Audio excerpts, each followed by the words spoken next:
have reactions from Chief Minister Himanta Biswa Sharma on the HSLC Beverly fiasco. আমি পৰীক্ষাটো বাতিল কৰিছোঁ একেলগে বিজ্ঞান আৰু অসমীয়া দুইটা পৰীক্ষা একেলগে দিব পাৰিব এইটো মই ভাবোঁ যে ইয়াত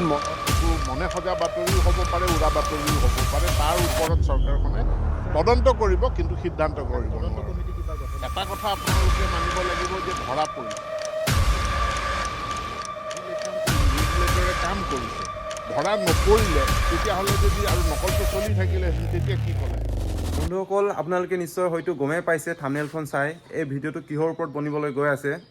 যিহেতু সকলোৱে গমেই পায় অসমত বৰ্তমান HSLC পৰীক্ষাৰ বহুত বেছি বিতৰ্ক চলিবলৈ ধৰিছে সকলোৱে বেলেগ বেলেগ ধৰণৰ মতামত দিছে আৰু কিছুমানে কৈছে যে পেপাৰ আগতে লিক হৈছিল সকলোখিনি পেপাৰে লিক হৈছিল বুলি আৰু আন কিছুমান লোকে কৈছে যে নাই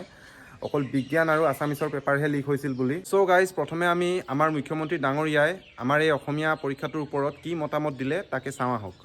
অসমীয়া পৰীক্ষাটো বাতিল নকৰিলেও হ'লহেঁতেন কাৰণ যিখিনি প্ৰশ্ন কাকত লিক হৈছিল যোৱাকালি সেইখিনি আমি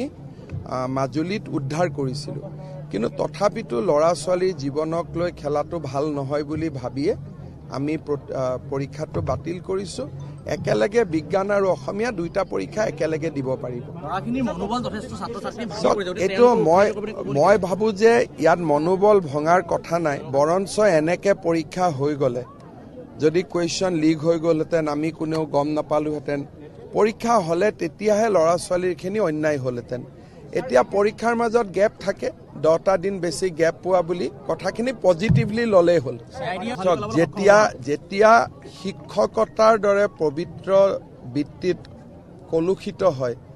তেতিয়া সমাজৰে জীৱন অন্ধকাৰ হৈ পৰে আজি 1:30-2টা বজাত DGPয়ে প্ৰেছ কনফাৰেঞ্চ কৰিব এই গোটেই কামটো কোনো ৰাজনীতি কৰা মানুহে কৰা নাই কোনো ছাত্ৰই কৰা নাই এই কামটো কোনো ছ'চিয়েল অৰ্গেনাইজেশ্যনে কৰা নাই এই কামটো শিক্ষকে কৰিছে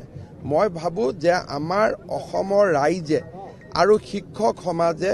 পুনৰ এবাৰ আত্মমন্থন কৰা উচিত কাৰণ ইয়াতকৈ যদি কালি গোটেই ভাৰতত গম পায় যে চেণ্টাৰ ইনচাৰ্জে পৰীক্ষাৰ পেপাৰ লিক কৰি দিছে তেতিয়াহ'লে এইটোতো উদক ভেটাৰখীয়া কৰাৰ দৰে ঘটনা হৈ গ'ল এনেকুৱা কামটো ক'তো হোৱা নাই কোনোবাই কম্পিউটাৰৰ পৰা লিক কৰাই লয় কোনোবাই আন ব্যৱস্থাৰে লয় কিন্তু যেতিয়া যিজন শিক্ষকৰ ওপৰত আস্থা ৰখা যায় তেওঁৱে যেতিয়া কুৱেশ্যন পেপাৰ লিক কৰি দিয়ে সমাজ ক'ত যাব গতিকে ই চৰকাৰৰ সন্মুখত যিমান ডাঙৰ প্ৰশ্ন তাতকৈ সমাজৰ সন্মুখত বেছি ডাঙৰ প্ৰশ্ন যে শিক্ষকসকল যদি কলংকিত হৈ পৰে সমাজক ৰাস্তা কোনে দেখুৱাব মই ভাবোঁ যে এই লৈ আমাৰ সমগ্ৰ সমাজে চিন্তা কৰা উচিত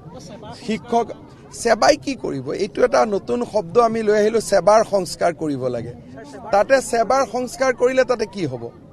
তাতেতো একো হোৱা নাই হৈছে শিক্ষকজনৰ তাত আপোনালোকে সাহস কৰিব পৰা নাই ক'বৰ কাৰণে যে শিক্ষকসকলৰ সংস্কাৰ হ'ব লাগে কিন্তু মইতো চালে বেৰে নুকুমাওঁ গতিকে মই চিধা কথা কওঁ যে সমস্যাটো শিক্ষকত সমস্যাটো চেণ্টাৰত ইয়াত সেবাৰ কোনো সমস্যা নাই সেবাইতো কাৰোবাক প্ৰশ্ন দিবই লাগিব আজি মই পুলিচৰ হাতত বন্দুকটো তুলি দিছোঁ এটা পুলিচ এজনী নিৰীহ মানুহক গুলিয়াই সেইটোতো হ'ব নোৱাৰিব বন্ধুসকল তেখেতৰ মতামতখিনি চাই আপোনালোকে গমেই পালে তেখেতে নিশ্চিতভাৱে কৈছে যে শিক্ষকসকল দায়ী বুলি যিসকল শিক্ষকে নেকি এই কামটো কৰিছিলে আৰু আনফালে আমাৰ শিক্ষামন্ত্ৰী ৰণোজ পেগু ডাঙৰীয়াৰ মতামতখিনি চাওঁ আহক ছাত্ৰ ছাত্ৰীসকল যাতে বিপদত নপৰে মই কৈছোঁ ছাত্ৰ ছাত্ৰীসকল যদি বিপদত নপৰে তাৰ কাৰণে উৰা বাতৰি আৰু মনে সজা বাতৰিৰ ক্ষেত্ৰত সকলো ৰাইজো সচেতন হ'ব লাগে সংবাদ মাধ্যমো সচেতন হ'ব লাগে কাৰণ ছাত্ৰ ছাত্ৰীসকলৰ ভৱিষ্যতৰ কথা আপোনালোকে সেই তথ্যটো আমাক দিয়ক না আমাৰ লগততো সেই তথ্য এতিয়ালৈকে কোনো জমা দিয়া নাই 15 মিনিট পাছত ফাদিল হোৱাটো সেইটোতো সংবাদ মাধ্যমত চৰ্চা হৈ আছে চৰকাৰখনে ব্যৱস্থা গ্ৰহণ কৰিব এটা নিউজৰ ওপৰত সেইটো মনে সজা বাতৰিও হ'ব পাৰে উৰা বাতৰিও হ'ব পাৰে তাৰ ওপৰত চৰকাৰখনে তদন্ত কৰিব কিন্তু সিদ্ধান্ত কৰিব এটা কথা আপোনালোকে মানিব লাগিব যে ধৰা পৰিছে ইনভিজিলেটৰে কাম কৰিছে ধৰা নপৰিলে তেতিয়াহ'লে যদি আৰু নকলটো চলি থাকিলেহেঁতেন তেতিয়া কি ক'লেহেঁতেন বন্ধুসকল ঘৰৰ পৰা অলপ পথাৰলৈ গুচি আহিলোঁ যিহেতু ঘৰত ভিডিঅ'টো অলপ বনাব অসুবিধা হ'ল মানে আৰু গাইজ ইতিমধ্যে আমাৰ মুখ্যমন্ত্ৰী হিমন্ত বিশ্ব শৰ্মা ডাঙৰীয়াই ঘোষণা কৰিছে যে টুইট যোগে যিসকলে এই কাৰ্যটোত লিপ্ত আছিলে যিসকল শিক্ষকে এই কাৰ্যটোত লিপ্ত আছিলে তেখেতসকলৰ মাজৰ বহুকেইজনক গ্ৰেপ্তাৰ কৰা হৈছে, টুইট যোগে প্ৰকাশ কৰিছে। আৰু লগতে আমাৰ অনুজ পেগু ডাঙৰীয়াই জানিবলৈ দিছে যে টুইট যোগে আমাৰ আছামিজ এক্সাম 1 এপ্ৰিল তাৰিখে হ'ব। বিজ্ঞানৰ অলৰেডি ঘোষণা কৰিছিলেই, বিজ্ঞানৰ এক্সাম হ'ব 30 তাৰিখে। বন্ধুসকল, অতি দুখপূৰ্বক কথা যে এই ঘটনা বাৰে বাৰে হৈ আছে যিহেতু। চ' ছাত্ৰ ছাত্ৰীসকললৈ এটাই অনুৰোধ থাকিল, এয়া যি হ'ল তাকে দুখ কৰি নাথাকি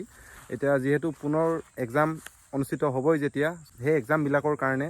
ভালদৰে সাজু হ'ব লাগে, ভালদৰে পঢ়া শুনা কৰিব লাগে, সেয়া এটা অনুৰোধ থাকিল। চ' আজিৰ ভিডিঅ'টো ইমানেই আছিলে। ধন্যবাদ।